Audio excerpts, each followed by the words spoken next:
Pakistan conservator party के सरबराह दानिश चन्ना के एजाज में तकरीब का एहतमाम किया गया। इस हवाले से north Karachi 7A block colony के इलाके में कॉर्नर मीटिंग का एहतमाम किया गया। इस मौके पर यूसी के सदर फयाज अब्बास, नायब सदर Ibadat Khan Gauri, general secretary Mohammad Tahir, deputy general secretary Zia Bhatt और media information secretary Mohammad Rafiq ने भी खिताब किया। जबकि इस मीटिंग में इलाका मकीनों ने आने वाले मेहमानों की बात पर गौर व खोज किया। का आपको पता है कि असासा उसके नौजवान होते हैं और ख़ास तौर वो नौजवान जो कि पढ़ा लिखा और जो शऊर याफ्ता तबका है हमारा, हम उसको लेके आगे आएँ कि जिनको अपना एहसास हो कि हमने अपने एरिया के लिए, अपने लोगों के लिए क्या करना है। अब जब कोई बाहर से तो आके जल्दी से काम करके नहीं देगा हमें। जब हमारे अपने लोग जो हम में दरमियान में बैठे हुए हैं और जो कैपेबल भी हैं, आप उन्हें उजागर नहीं किया जाता, उन्हें नुमायाँ नहीं किया जाता। जब वो इस प्लेटफ़ॉर्म के थ्रू आके और हमारे कदम से कदम मिला के और सब हिम्मत करके सारे चलते रहेंगे, तो सारे मामलात जो है ना वक्तन-फ़वक्तन इंशाअल्लाह वो हमारे भट्ट साहब हैं, ये उनका मिशन लेके चल रहे हैं।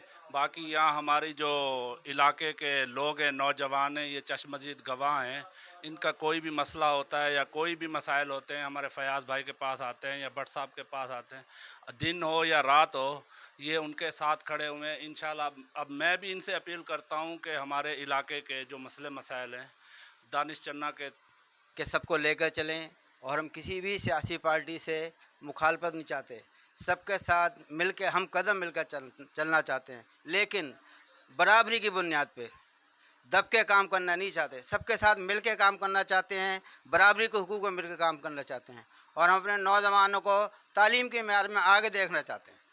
अगली तरजीह हमारी ये है कि हमारे मुल्क का नौजवान आगे हो, पाकिस्तान की तरक्की हो, इस मुल्क पाकिस्तान की तरक्की हो, इस शहर कराची की तरक्की हो। हम बिला तफरीक बगैर रंग व नस्ल के हर नौजवान के पाकिस्तान के हम अपने साथ लेकर चलना चाहते हैं। देखा जाए तो जो उन्होंने पार्टी अनाउंस की है वो एक नज़रियाती पार्टी है और वो सुलूक की बुनियाद पर सियासत करना चाहते हैं। और इंशाल्लाह जो इस वक्त विज़न है उनका, मेन विज़न उनका ये है कि पाकिस्तान के जो नौजवान हैं उनको एक अच्छा प्लेटफॉर्म दिया जाए। उनके मेन जो चीज़ है हमारे पास जो है ना, हमारे इस नौजवान को एजुकेशन से आरास्ता किया जाए और इनको बरसरे रोज़गार लाया जाए। आजकल हमारा नौजवान